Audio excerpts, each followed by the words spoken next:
අපි ඊයේ දිනේ බිත්තර මිලක් ප්‍රකාශයට පත් කරා. ඒ බිත්තර මිල අනුව සුදු බිත්තරයක් රුපියල් 18කටත් රතු බිත්තරයක් රුපියල් 20කටත් යන තොග මිල ගොවිපළ මිල යටතේ බිත්තර ලබා දෙන්න අපි තීරණය කරා.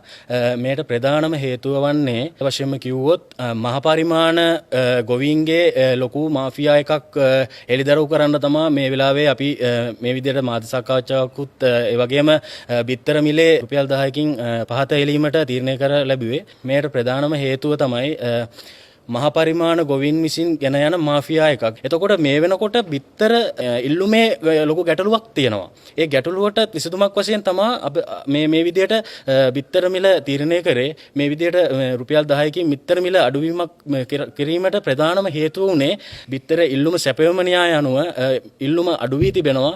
අනිත් එක තමයි මේ මහ පරිමාණ බිත්තර ගොවින් ගෙන යන මේ මාෆියා එක නවත්වීම ප්‍රධාන හේතු කොටගෙන තමයි අපි මේ විදිහට බිත්තර මිල තීරණය කරන්න මේ සංගමයක් විදියට යෙදුනේ.